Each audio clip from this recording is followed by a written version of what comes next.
We'll call to order this meeting of the Finance and Operations Committee at the Tennessee Board of Regents of the Tennessee Higher Education Commission Board of Commissioners on February 19, 2026 at approximately 3 p.m.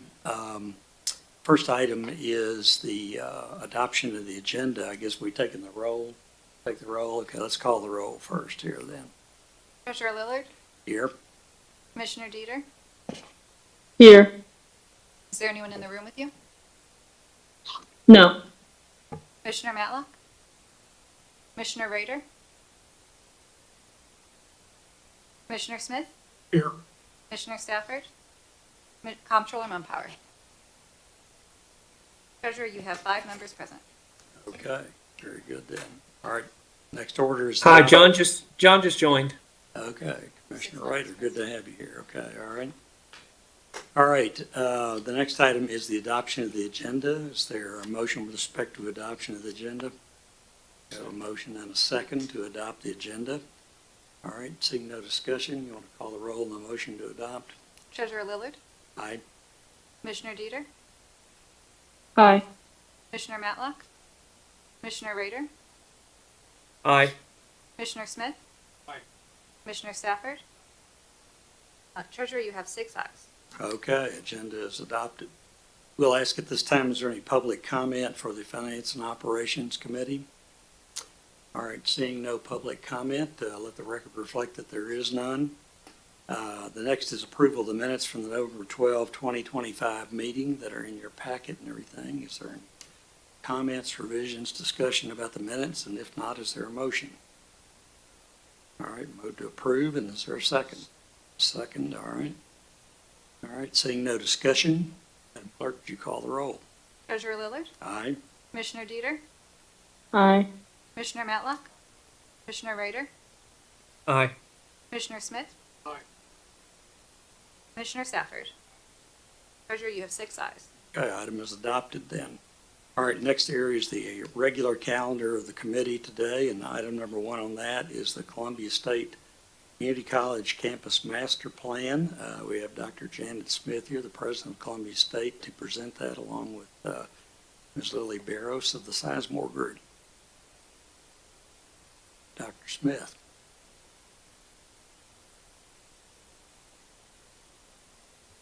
Good afternoon. Thank you for this opportunity to share with you what's occurring at Columbia State, what we're looking at down the road and in the future.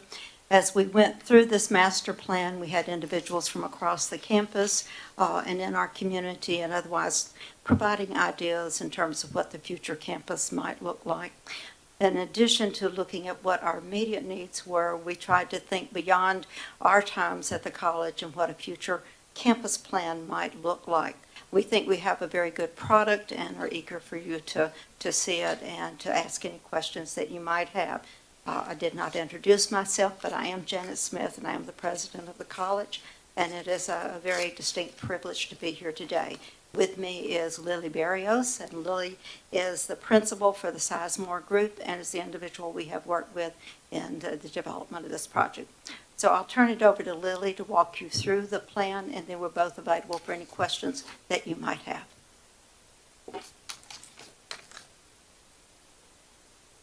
Thank you, Dr. Smith, and thank you to all of you. It is indeed a pleasure and an honor to be here and present the master plan for Columbia State Community College. And as you heard already, it really has been a delight to work throughout this process. I'm going to dive immediately into it. You have in front of you the mission and the vision, and like any master plan that we work on, that is foundational. It sets the stage for what we're looking at in terms of the future. We did put some time brackets, but the president has already said it goes beyond the thinking, the discussions. 3 important things about the goals that we set up. Number 1, a target of 22% enrollment growth from 24 to 32. That's pretty important. The second that's very important is to focus on the combination of emerging programs, both in workforce and in the traditional areas. And the third thing that was important for us is improving the quality of that student experience on campus. So those three anchored and then followed by taking a good look at the physical assets that we have. You already heard Dr. Smith talk a little bit about the process, but we grounded it again on the idea that we want to connect three things: what the programs and the people need, what the physical condition is, and a lot of that went into that middle section where we worked at program and physical conditions, out of which we align what is needed in the future with what resources, capital, if you will, comes out of it. So it's a 4-step process. You also have a couple of images there that illustrate that we got input from the faculty, and the board on the top was a very enthusiastic session with the students. A lot of dots and a lot of input from them. Out of this, and just to give you a good sense of the overall institution by itself, Columbia is celebrating its 60th birthday. It is the oldest in the system since 1966. The center point of it is obviously the campus in Columbia today, in 5 different locations, including the main one that you see there on the map, which also illustrates in overall context the distances to each one of these. But the important thing is it served a total of 7,500 students, of which the total of actual headcount in 2024 was 5,700, and we are looking at about 6,900 headcount looking into the future. And that translates, if you will, by location in this chart. You see the 2024, the darker green represents the amount of FTEs at Columbia, and then it builds up with Williamson, Lewisburg, Clifton, and Lawrence, and so it tiers. The takeaway on this particular slide is there's a almost even distribution at this point and looking forward between Columbia and Williamson on that FTE. And then you see the other 3 locations, Lewisburg, Clifton, and Lawrence, indicated right on top of that. The headcount that I gave you of 5,700 translates into FTEs of 2,772 in 2024, and then we are looking at, by 2032, having a headcount of about 30, or FTE of about 3,900, which is again what this graph represents in total. So what does that mean in terms of space? This is, in a nutshell, combination of space needs both quantitatively and also from a condition point of view. The first part, the graphs that illustrate the bar charts, one of them is illustrating the total amount of space by space type. We looked at the 5 categories that THEC calls for: classroom, lab, open labs, offices, library, study. Within this mix, I will note it is a little harder to measure actually those softer spaces that are needed for that student experience, so they may not be fully represented in these charts, so I'll make that point. The other interesting point is when we look at classroom particularly, and even the labs, the representation of the amount of square footage doesn't always take into consideration workforce if it's not credit earning. But nevertheless, these are the numbers that are up there.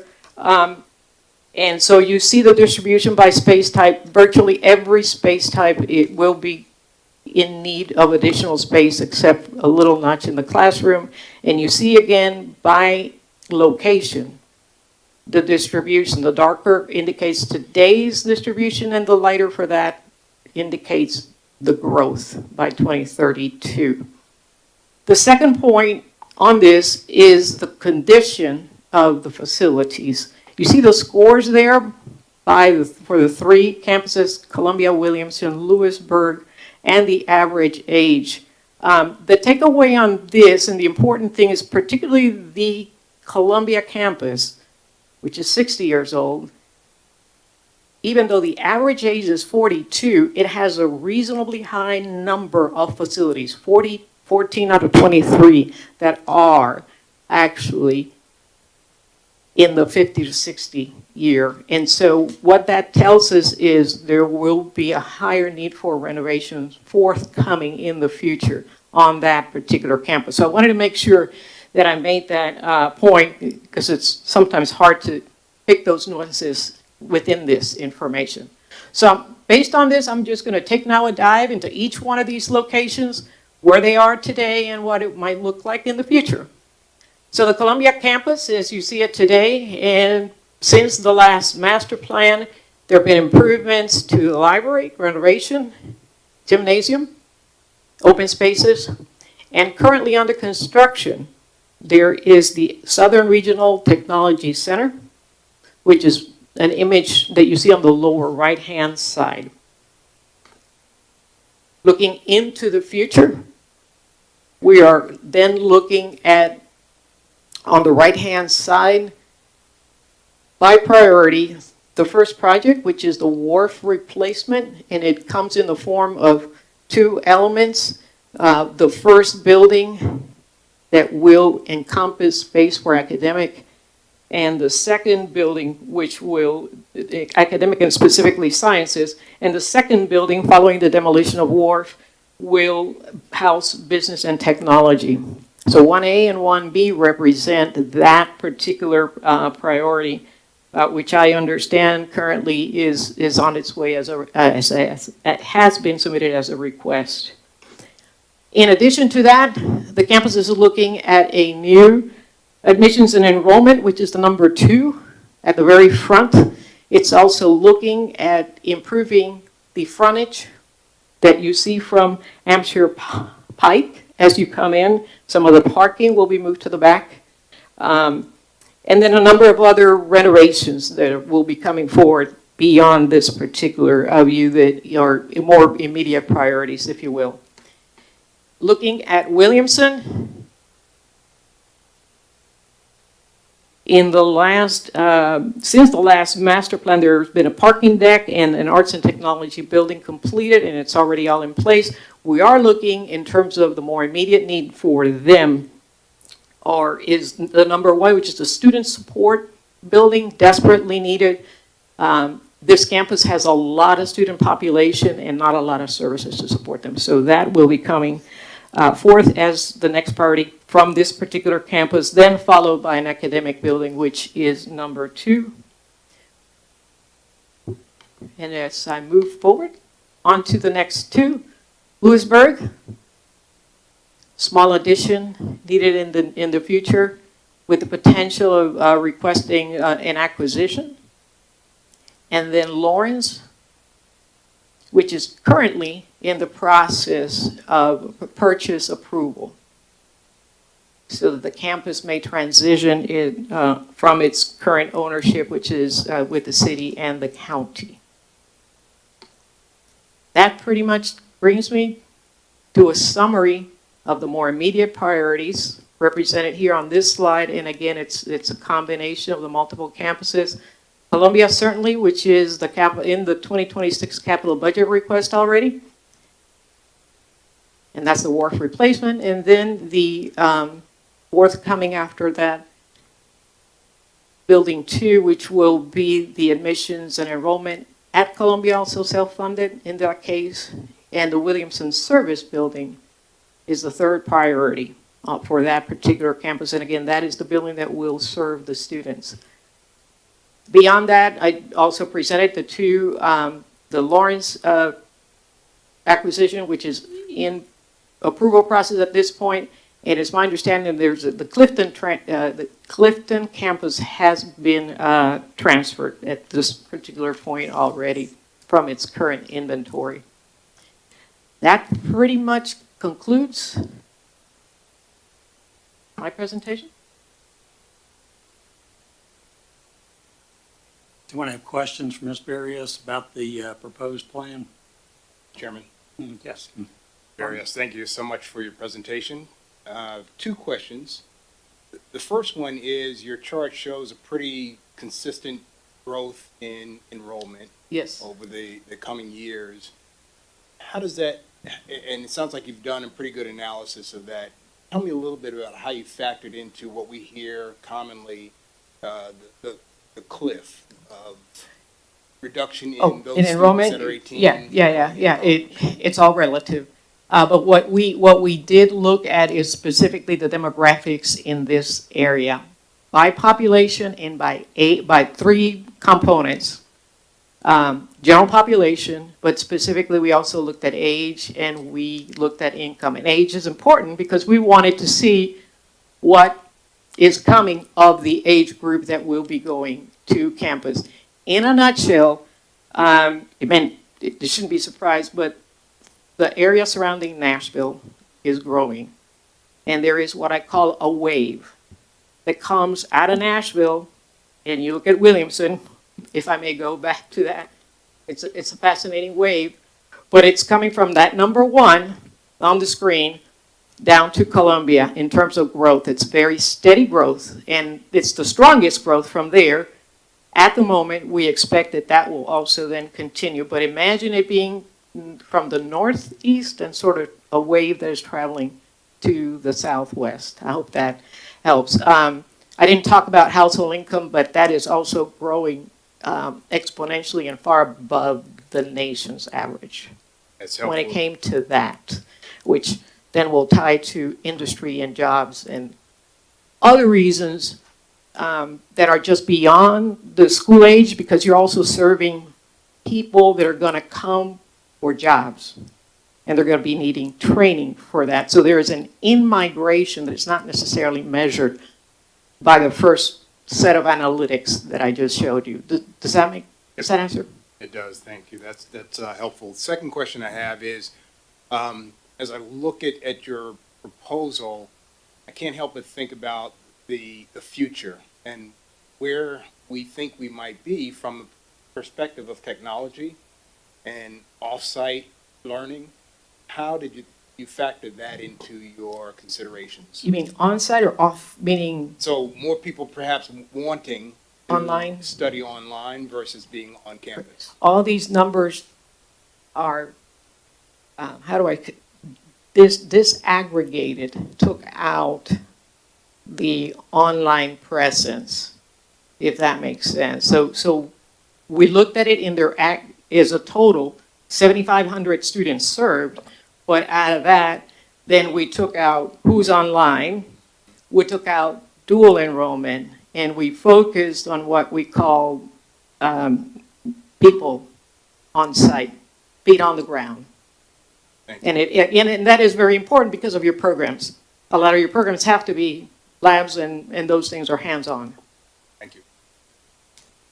Okay, other questions? Dr. Gentile, do you have something? I do. I have two questions for each of you. The first one, you mentioned Williamson County, average age 6 years old. I'm guessing the oldest building there is, 12 years now? Maybe there's some other ones. Columbia. I'm talking Williamson County. Williamson County Yes. campus itself. As an education to me, and perhaps others up here, Okay, the average condition score is 95, which is great. at Williamson. At Williamson. How do new buildings, what starts to move that down from 100 to 95 over that time? Is there Probably just general wear, Yeah. just general wear and tear. So Williamson, the early batch of them was in 2016, right? Yeah. So they're 10 years old now. Okay.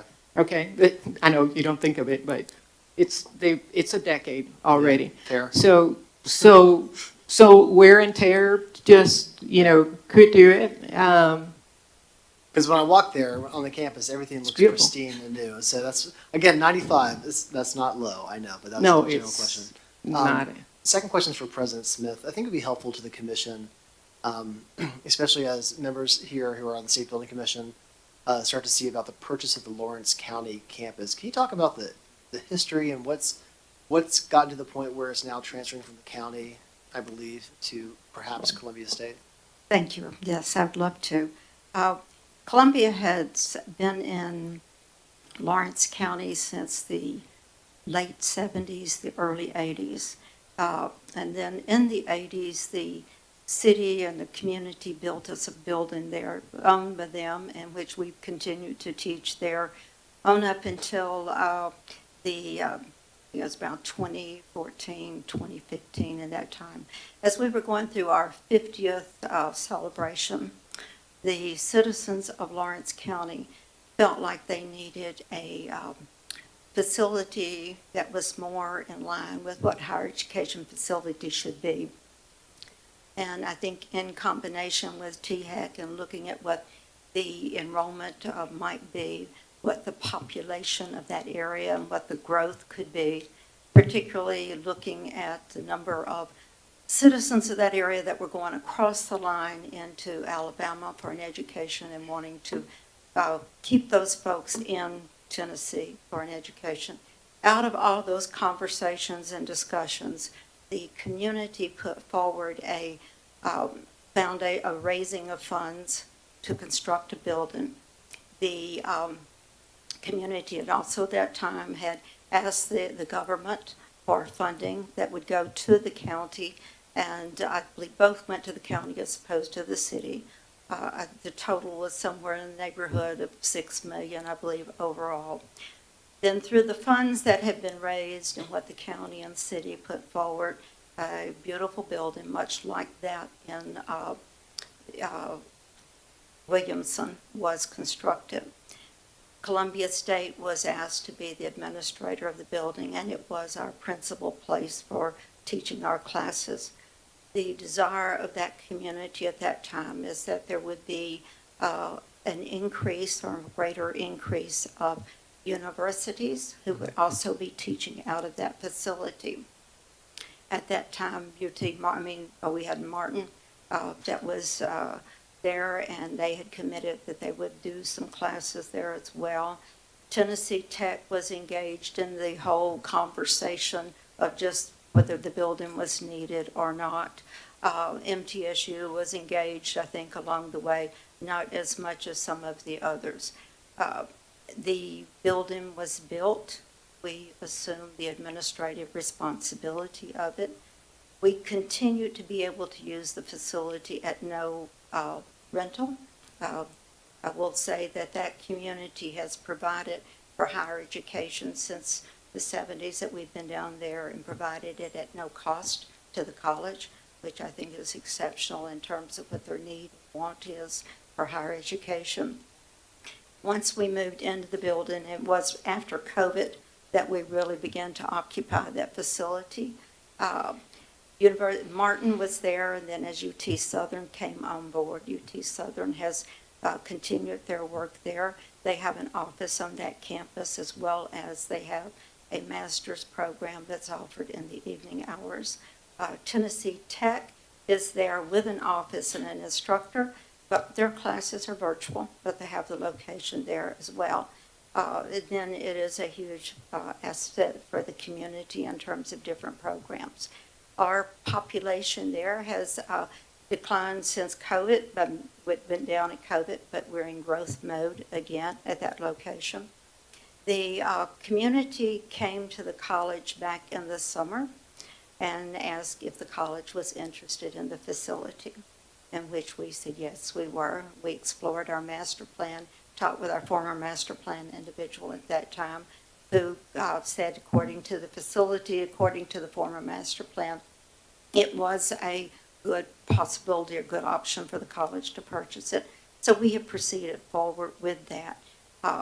It has, to us, it allows us to increase our presence there. When we left the former facility we were in, it was titled Columbia State Community College. We moved into the new facility, it was titled the Southern Higher Education Center. So we lost some branding ability as we went into that. So we think that has also impacted some of our enrollment. We see grand opportunities in being there, continuing to work with the universities as they come in. And as we looked at the master plan, you note on the master plan, it is identified a location for a TCAT. Under the current situation, if it continues on with the county and city, then we really can't build another state building there. There is need for a TCAT in that area. If it continues on with the city and the county, there is possibility they could sell it to someone else, and if they did, that could also be impactful to us in terms of providing an education. But I will say, as we look forward, we try to look at what can occur in there and what value it would be. In that we do have the TCATs currently teaching in Lawrenceburg, but their facilities are really, what they're teaching in is not optimal at all, very, very poor. So we hope to be able to work more with them as we're there and hopefully build programs that will provide the citizens of that area technical education that is not through a private technical program, because a technical school has grown up there that is private, which does not provide the best, I think, from my perspective, education for the citizens of that area. So to me, for Columbia State, I think it is a strength in terms of providing education throughout that area. We have closed the Clifton campus, or we've transferred the Clifton campus, I think, which is important to this discussion as well, in that we had ownership of the Clifton campus. Our population there for enrollment declined over the years as the population of that community has declined, greater need for technical education there. So we, in coordination with TCAT Crump, transferred the facility over to Crump. And so this will allow us pulling more students out of the lower part of that county, moving to Lawrenceburg as well for classes. So a lot of strength, I think, that is there. And I think it's a very good thing for the state as well as for the college. Thank you. Okay, any other questions for Dr. Smith? Dr. Smith, let me ask you one question. What is your percentage completion rate of students that complete either a degree or a credential from your student population now? 33%. We've been increasing every year, and we were like 29. I think we increased 3% this past year. Do you feel the facilities that are proposed in the master plan will help you increase that over time, that completion rate? I believe they will, and particularly as we look at what's going on in the sciences area, our science, the facility that we want to replace houses all of our science programs and all of our STEM programs and the like, and we know that those are very important programs to the future, and then we believe that having facilities that provide students the up-to-date areas and skills that they need will also help our students to increase in their graduation rates. Okay, thank you very much. Thank I want you. to ask Ms. Barrios. Ms. Barrios, you mentioned during your presentation that you had a robust discussion with students. Can you give us a little overview of what you learned from the students? Yeah, and actually, the most input came from Williamson. Let me start by saying several of those students came from other institutions and were extremely grateful to be at that campus and at this institution because of the attention that they feel they're getting that they were not getting elsewhere. Let me just start by saying that, which was an interesting piece of information off the bat. The second thing, and it was a cross-section of various programs. They were all pleased with what they were accomplishing. They range from health, nursing, I guess, to the more performing arts, if you will. All of them were pleased with the path that they had taken and what they were receiving. What was not quite working for them is in the form of that student support space that is needed. Not enough in the food vending area, the lounges, the study. There's no library, technically speaking. This is a campus that is almost equivalent in population at this point to Columbia, and yet it does not have what I call the other core services. And so they're yearning for a library, not so much in the sense of just the books, but a place where I can decompress and work on projects. It does not have that. It does not have any remote form of real food. So those softer spaces are just not there. And frankly, a little harder to quantify within the THEC formulas because they don't fall in these buckets that are fundamental for that student experience. Okay. How does the priority of those things, the need for those things, fall within your master plan here? That's in two places. At Williamson, that first priority coming up is precisely about that. Okay. It's precisely about a building that is going to give them those kinds of spaces. Indirectly, although you could say the same, the Columbia priority that will be self-funded by the college, that admission enrollment building. What it does is two things. One, it's going to present, I think, a dynamite presence combined with the frontage, but just being right there when they enter, because step number one is to engage them. Don't let them leave.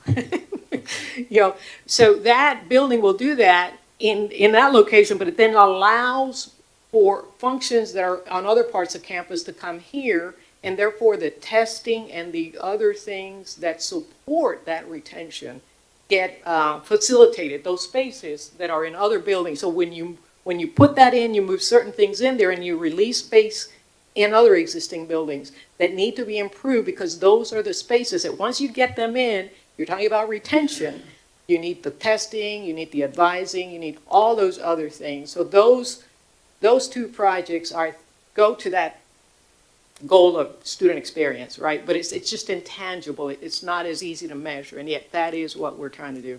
Okay, thank you for that information. Any other questions or discussion for Ms. Berrios or Dr. Smith? All right, seeing none, the chair will entertain a motion with respect to recommendation of the plan to the commission. Motion. All right, a motion. Is there a second? Have a second. All right. All right, seeing no discussion, Madam Clerk, would you call the roll on the motion to approve and recommend to the commission?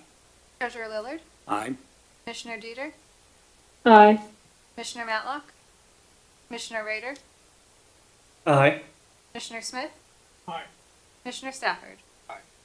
Treasurer, you have 6 ayes. Okay, motion is adopted then. Thank you, Dr. Smith and Ms. Berrios, for your good presentation. Our next item is the master plan for Pellissippi State Community College, and Mr. Art Lidsky of Dover, Linsky, and Matheny will present.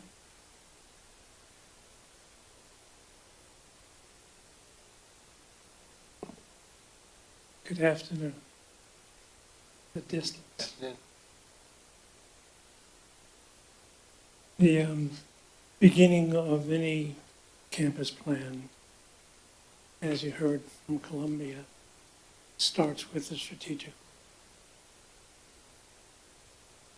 And if you look at the vision for the future and then look at the mission that the college has and their values, all of that are a part of the discussion that we have as we start to understand the nature and culture of the place.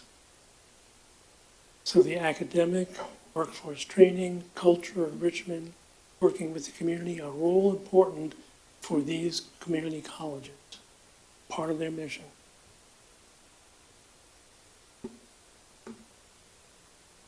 So the process that we went through is actually pretty simple. It's a 5-step process. And it begins with, first step is to understand a set of assumptions that we should be thinking about as we think about the nature of the particular college and where it's going in the future. And again, the strategic plan is very much part of that beginning set of discussions. The second step in the planning process really is 3 different analyses. One is looking at the curriculum and pedagogy and how faculty are working and teaching with their students.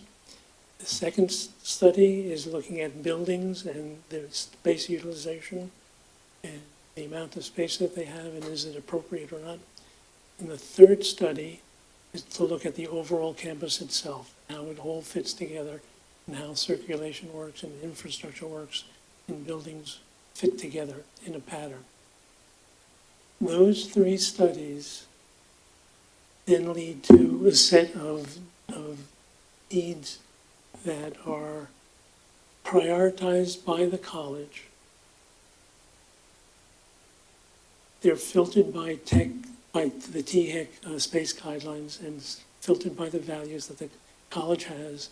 And then it goes to the next step, which is looking at alternatives for meeting those needs, and then finally into a campus plan. It never happens this straightforward. It's much more iterative, goes back and forth, back and forth, and back and forth.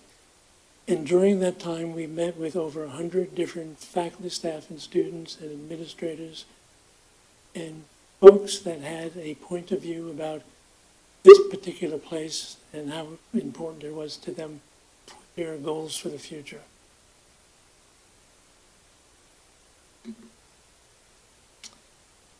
Campus locations. there's the main campus in Hardin Valley, and then 3 extended campuses. One in Strawberry Plains, one in Magnolia, and one in Blount County, which is in Friendsville. So I'm going to answer your question that you had about students and populations and so on. That cliff that's going to happen is not going to happen across the board in every single state in the same way. Some states, like in the New England area, will be hit really hard. Other states won't be hit hard at all. Some states might not be hit at all. There's a prediction that in Tennessee, from the UT Knoxville School of Business, that Tennessee is going to grow its enrollment in the next 10 years by about 1 million people. Most of it obviously concentrated near the big cities and so on, but all the counties, one way or the other, will have some growth, some more than others. So that cliff, when we think about it, is not going to hit hard here at all. In 2017, before COVID, the headcount count for this college was over 11,000 headcount students. That's on-ground students, online students, dual enrollment, that's everybody. They had a FTE on-ground enrollment of about 7,500 students on ground across the 4 campuses. COVID hit and they dropped down significantly, and now they're starting to go back up again. So we're predicting that by 2035, 2036, they will be back to where their on-ground enrollment was about 7,500 across the 4 campuses. And you can see how it distributes by the color coding that's going on. We actually did 2 different analyses, one that was on the high side, one was on the lower side, and the 7,500 number is the median between the 2. So they were high up as an on-ground enrollment of 8,500 and down to 6,800 or something like that.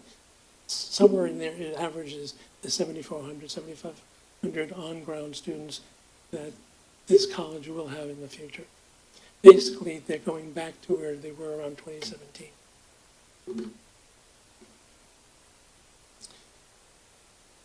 So what does it mean in terms of facilities? They have sufficient number of classrooms across the 4 campuses. Not necessarily the best classrooms, not necessarily the right size classrooms, but they have the right total amount of space for classrooms. They need more open laboratories, they need more office space, they need more library study space. And library study space is the study space that I think is the key to this. That study space is all that informal student collaboration spaces that you see in a contemporary academic building today. That's what's missing.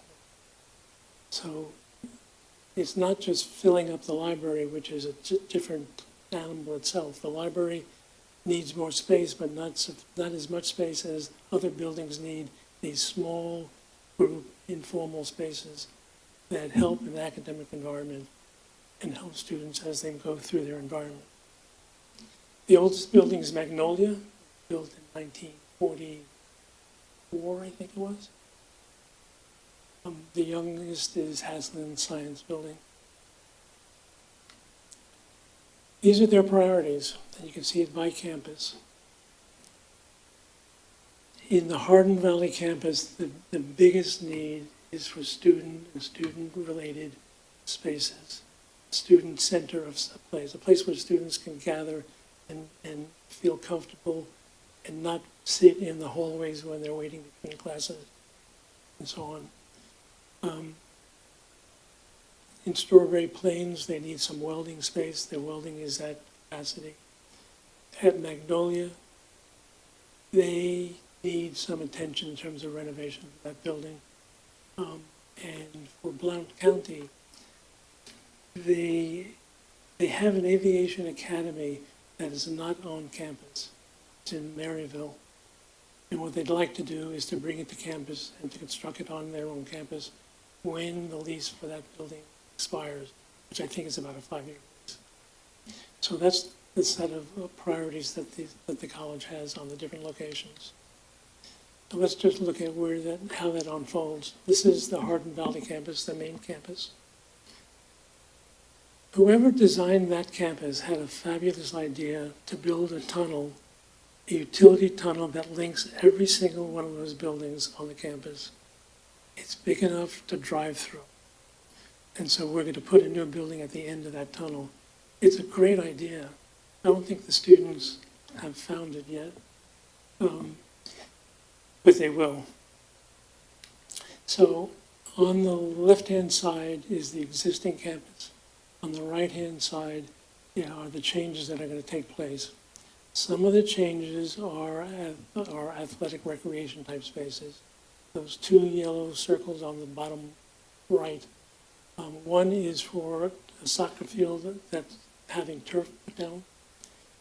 The other circle is looking at softball and baseball fields that are part of an idea to bring more recreational spaces to the students where there are very little.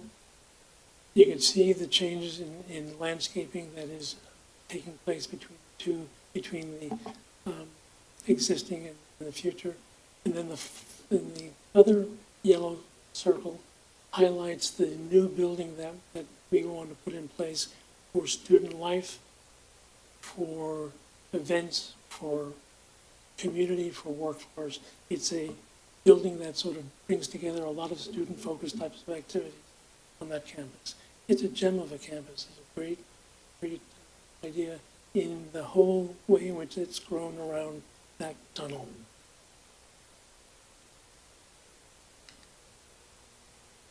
Magnolia campus, the oldest one, in another 20 years it can be called an antique, and yet it's a very functional building that needs some attention. The audio production engineering program is growing dramatically, so is criminal justice, and we're showing an addition to Magnolia on the southeast side of the building. We're showing some landscape improvements, parking improvements, showing a community garden and an outdoor classroom in that location.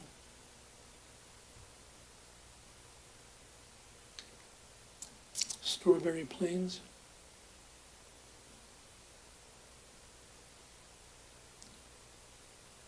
The welding facility there has reached capacity.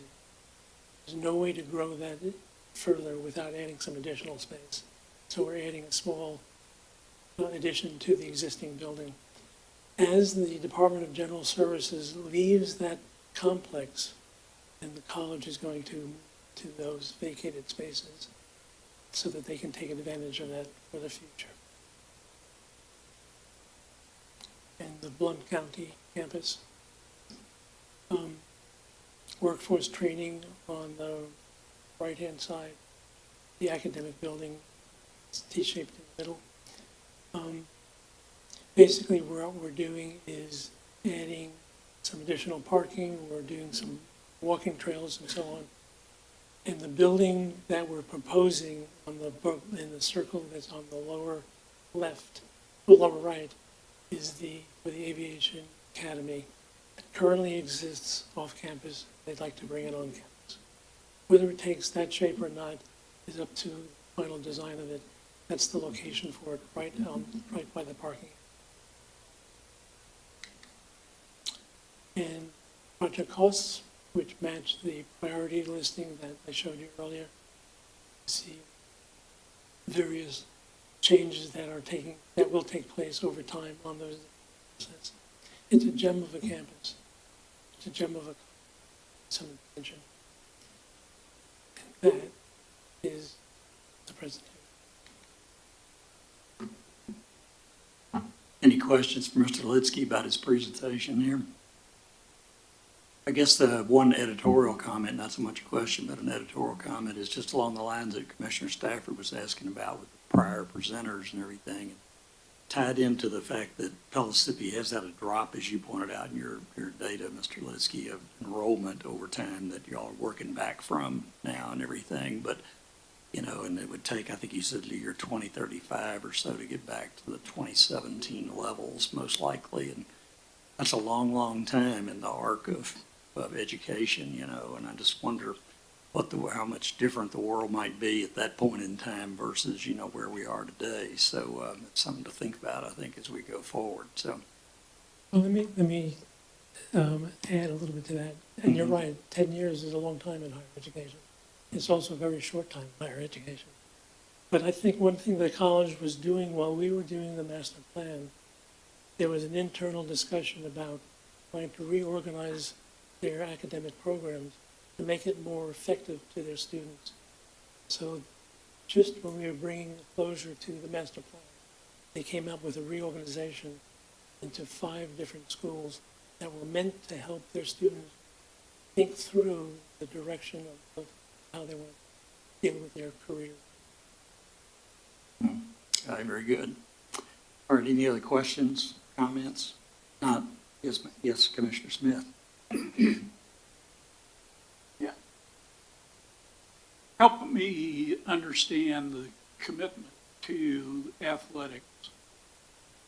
Are we talking about intramural, or are we talking about, It is basically a recreational need on almost all of your community colleges. Some have more recreational space than others. Some of the 4 campuses have no recreational space.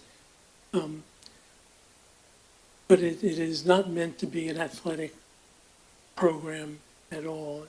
That might happen, but it's really more for their students to be able to play and compete with some other schools that might want to compete with them, but they're not going to have a football team, they're not going to have a varsity, you know, it is more to take advantage of the fact that students want to be able to play and relax and to have certain types of sports that are available to them on their campus.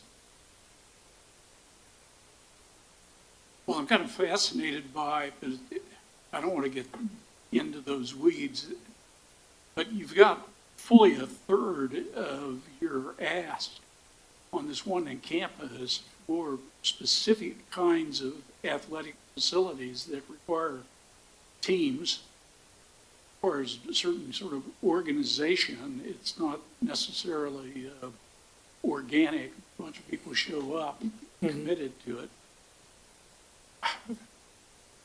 Was this a request from the students? Was that, I mean, how do we decide that we're going to spend that kind of money, which is non-revenue generating, to the commitment that campus needs?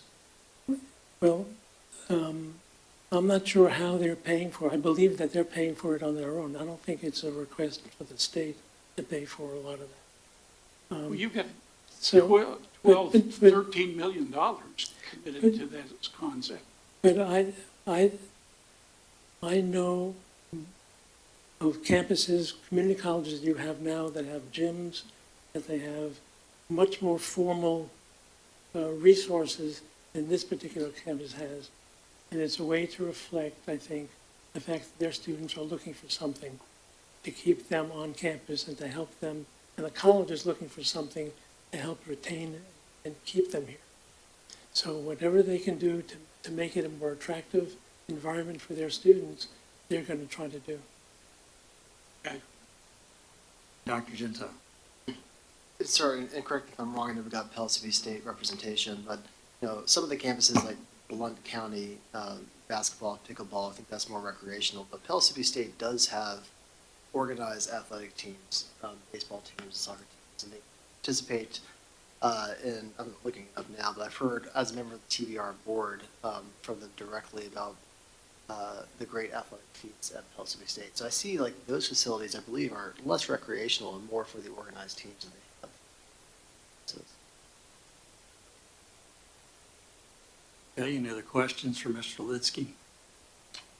I get the point that Mr. Litsky made just a minute ago about, you know, they're going to do whatever they need to do in order to advance the enterprise there, you know, and all that is a good point and all.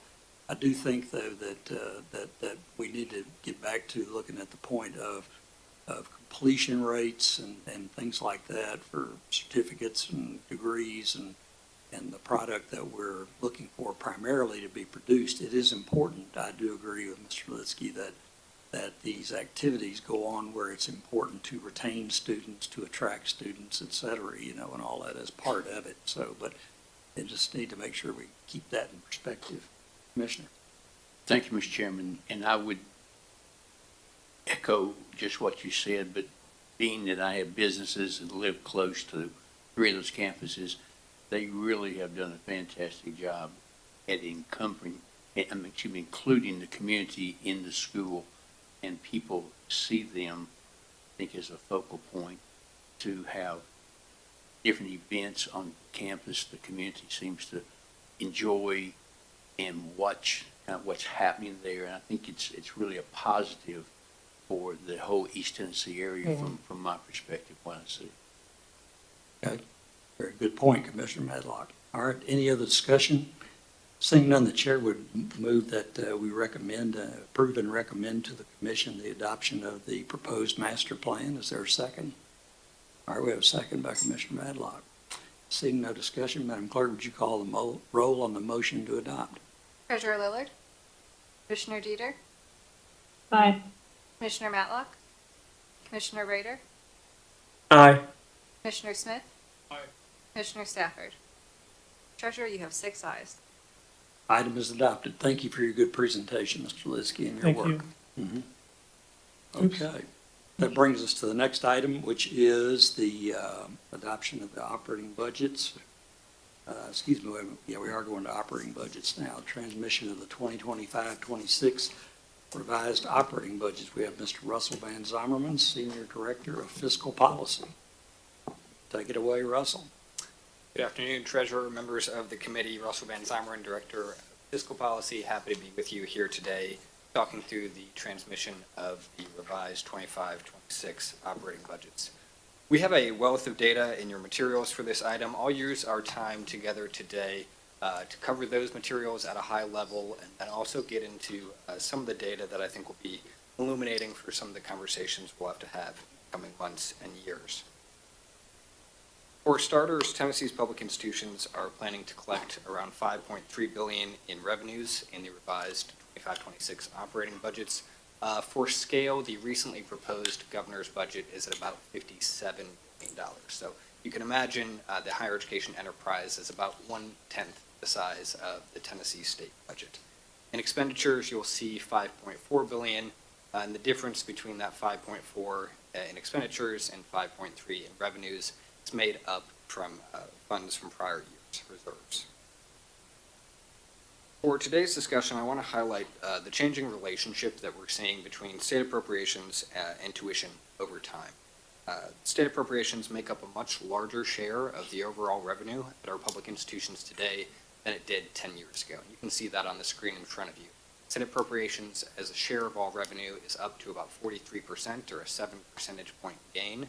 And that's largely replaced the need to generate revenue on the tuition and fee side. Tuition and fees, you can see, have dropped a corresponding 7 percentage points as a relative share of all funding.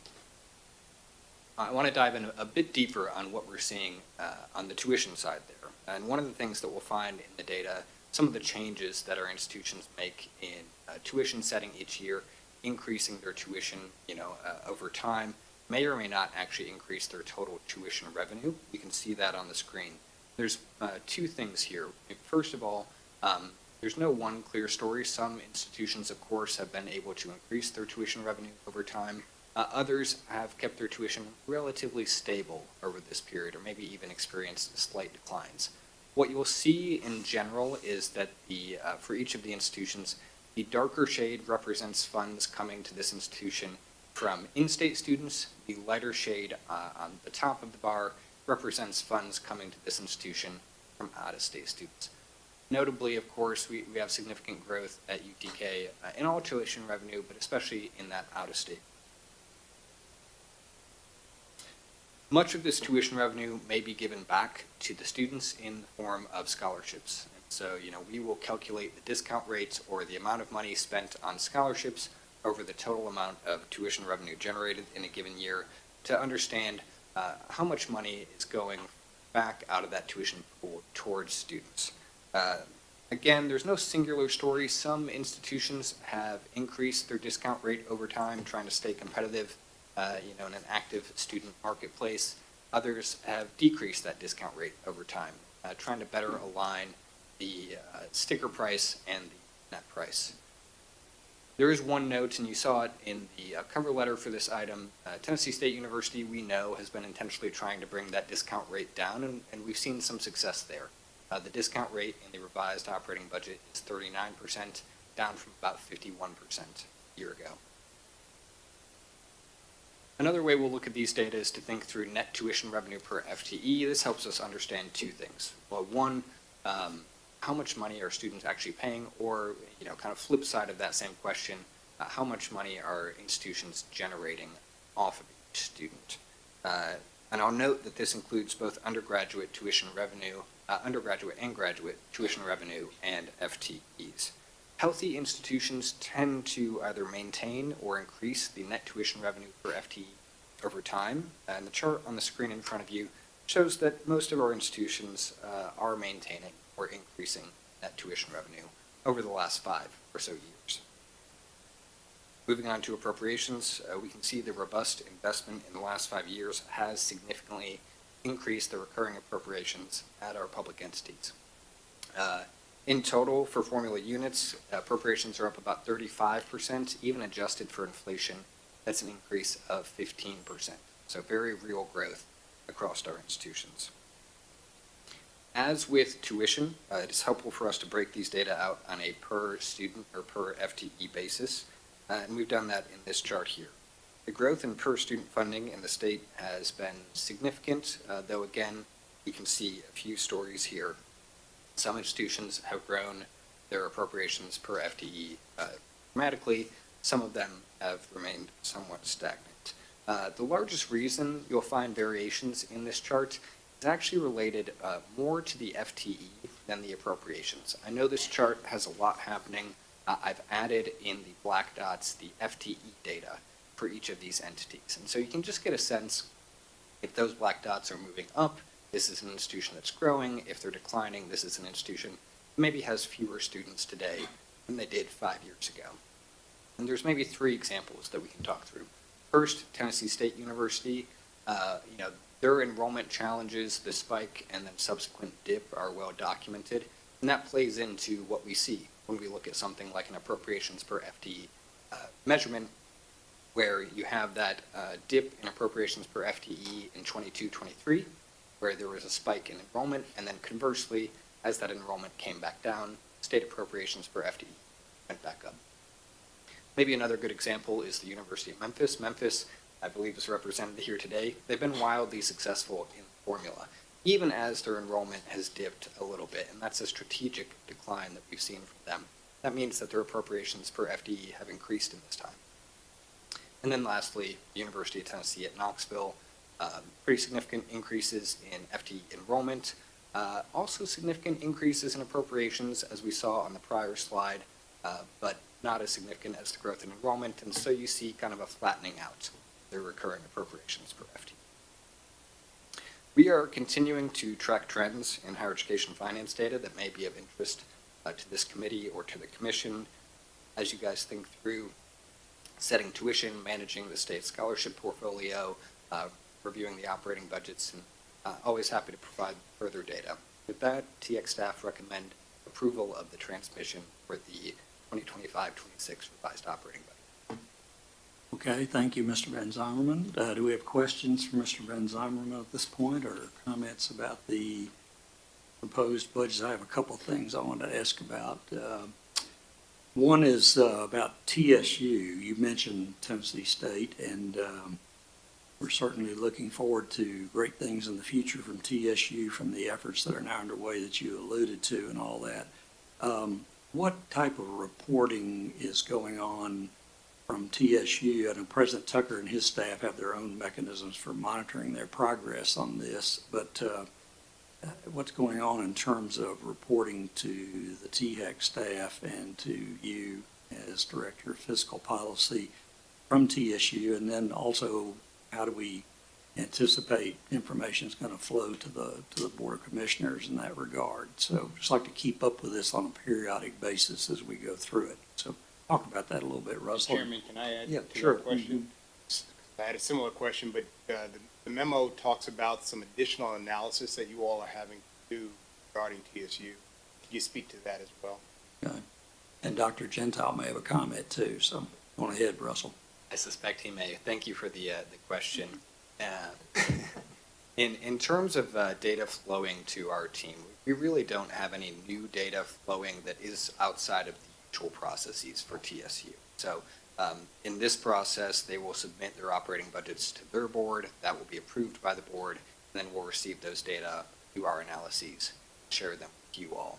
To Commissioner Stafford's question, I think one of the differences you'll start to see in our materials and in our presentations as well is that we're spending a lot more time with those data. That's been intentional on the part of our team, especially true at TSU, though we do it with all institutions, to get a better sense of what are we actually seeing? What is the meaning behind some of these data? I know that TSU has an MOU with the state for the appropriations that are made annually. I personally do not receive any additional data to that. I don't know, Director Gentile, maybe you're made privy to some information. So yeah, there's, first of all, I feel like I see President Tucker about every other day. I was on his campus earlier today, and I met with him last week as well. Twofold answers to your question. First of all, there has been a quarterly update that I sit in with the comptroller and Commissioner of Finance and Administration, hearing from Tennessee State University their progress and how they're going about with the $96 million in operating funds that they received this past year and what their 5-year outlook looks like. That is a periodic look-in that we have, and I will, going forward, share those details with this Finance Committee as we receive them as well for your purview. Second, they just hired a new CFO. Her name is April Robinson. She is a star. From my engagements with her, having transparent conversations with that office, most transparent conversations we've ever had, has been eye-opening in many ways, and she is working on transforming how they work financially. But getting into the actual nuts and bolts of the campus, they do have a tough road ahead of them.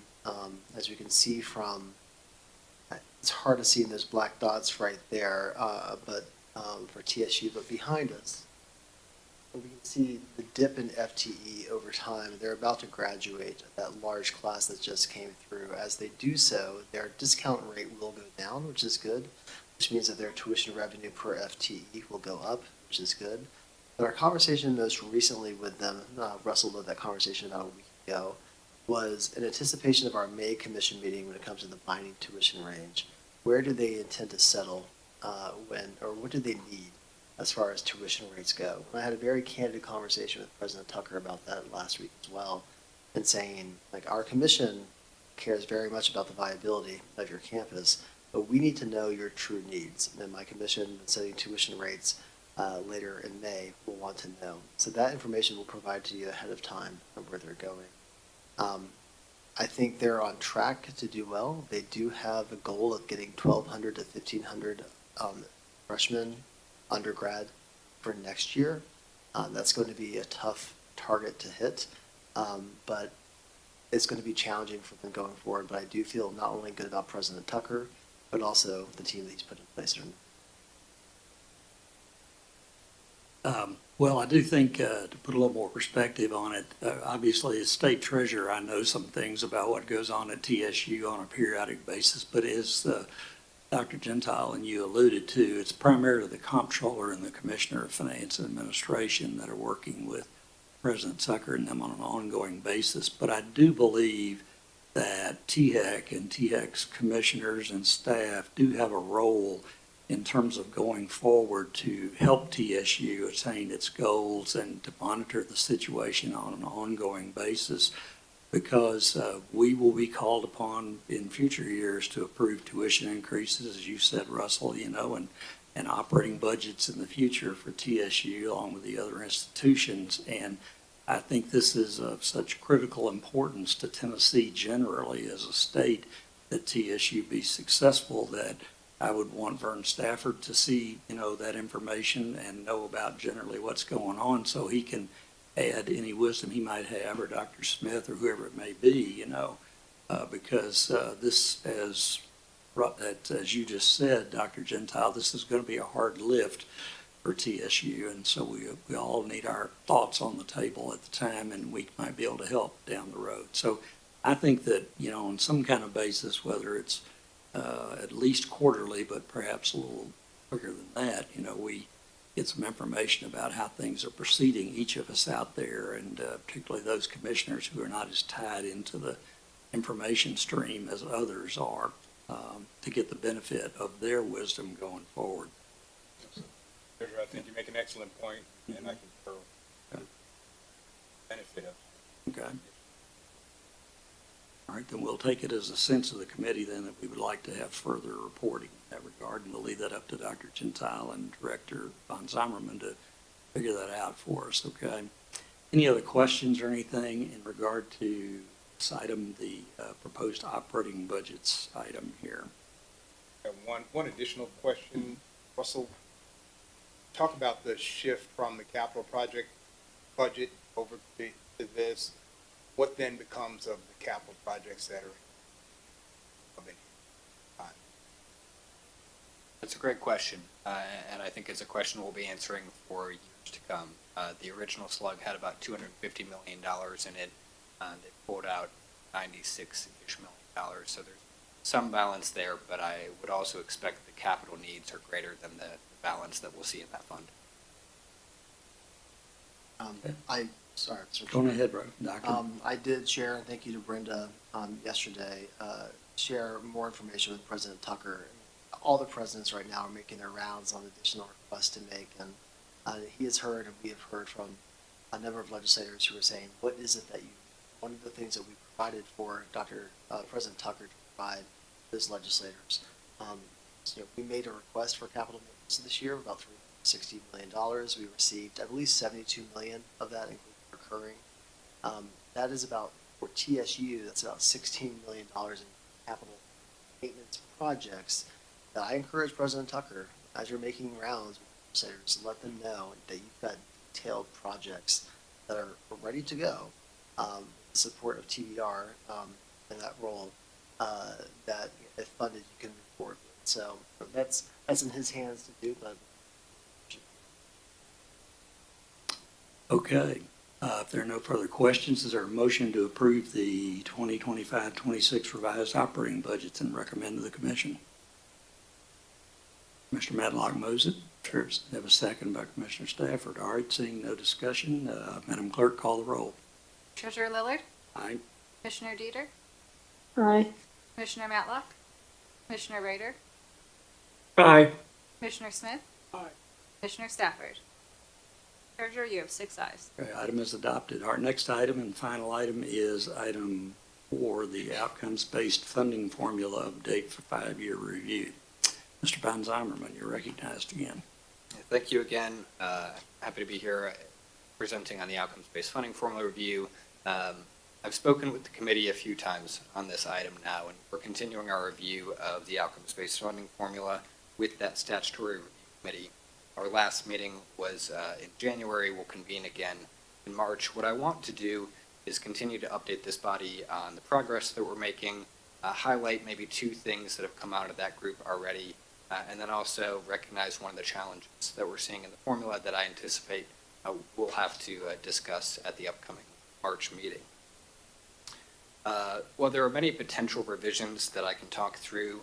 I want to talk through just 2 that maybe this committee will be especially interested in. The first we've talked about a decent number of times already, and it's this pivot to on-time completion. As you all know, the outcomes-based funding formula currently categorizes on-time, or currently categorizes timely completion of degree at 6 years.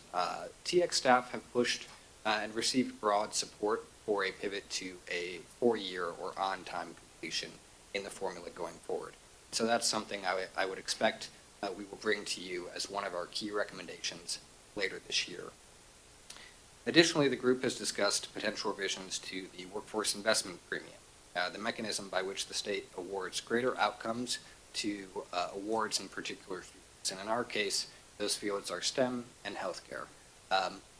We're generally happy with the idea of the premium. I think we like what we have in the premium now. And we also recognize a need with that statutory committee to review the list of awards that are eligible each year, or at least every 5 years, maybe annually, to recognize what is it that the state needs, what is it that business and industry need, and are we recognizing and encouraging institutions to produce more of that with this workforce investment premium. It's a conversation we'll have with members of that statutory review committee in March, and we're excited to have a few folks from UT's Boyd Center join us to help guide that conversation. Finally, I want to highlight one additional item that is not on the screen in front of you here. As you all are aware, before we request new funding in the outcomes-based funding formula this year, we do something that's called the redistribution within the formula. We take funds from institutions that are lower performing in the context of the formula and pivot them towards institutions that are higher performing in the context of the formula. For the first 10 to 11 years of the formula, this redistribution moved about $6 million annually from institutions that were lower performing towards institutions that were higher performing. Over the course of the last 3 years, the redistribution has moved about $11 million a year, almost double what we saw in that first decade. In the FY27 formula, the formula we brought to you guys in November of last year, the redistribution moved $18.5 million, a tripling of what we'd seen just a few years prior. This level of redistribution has understandably caught the attention of institutional presidents and CFOs. The reasons for the high level of redistribution were apparent on some of the slides that I showed earlier. UT Knoxville has grown dramatically in FTE, and as they have grown their student body, so too have they grown their outcomes. This has been a wildly successful institution, and the formula recognizes that performance. I'll note that UTK is not unique in having a stellar performance within the. There have been, and I'm sure will continue to be, other stellar performers. Institutions like Austin P, Dyersburg State, and Montlow State have achieved great success over the history of the formula, very much in the same vein that UTK has.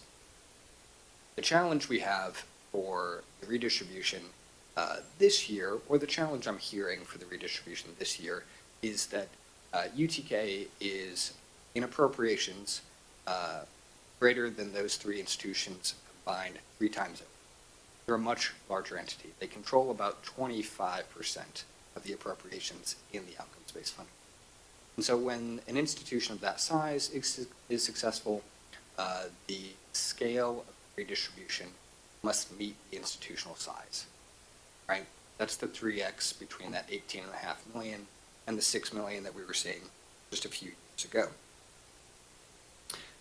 As UTK is continuing to grow, I suspect so too will the concern from institutional presidents that the level of redistribution we're seeing is in some way unfair or unsustainable. As I see it, when we reconvene the Statutory Review Committee in 2 weeks, when we talk with you all, we have 2 key questions to answer on this issue. The first of which is this a problem?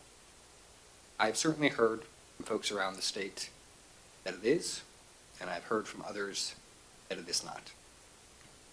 TX staff over the history of the formula have ardently advocated for a redistribution of funding time and time again. And in doing so, ensuring that institutions are not just competing for new dollars, but competing for existing dollars, ensuring that incentive structure is built in perpetuity. Yet it is fair for us to ask if the level of redistribution going forward is sustainable, or if it is fair and equitable as statute requires it to be. If the answer to these questions is yes, that there are challenges, I think we will then have to ask, what can we do about it, or what should we do about it?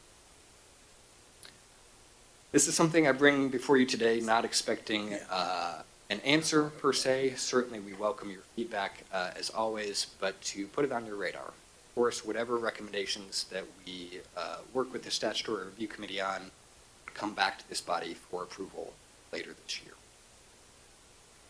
Okay, thank you. Any questions of Mr. Van Zymer? As he indicates, this is a work of art in progress, I guess, is what it is. So that'll be ongoing as the review committee does its work. Any questions? All right, thank you very much, Russell. We acknowledge your report, and thank you for that, okay? All right. Let's see, do we have other business to come before the committee today? All right, seeing none, Chair will entertain a motion to adjourn the Finance and Operations Committee. A motion, I second it. All right, that objection will stand adjourned. We thank you for your service to the Tennessee Higher Education Commission and the people of Tennessee.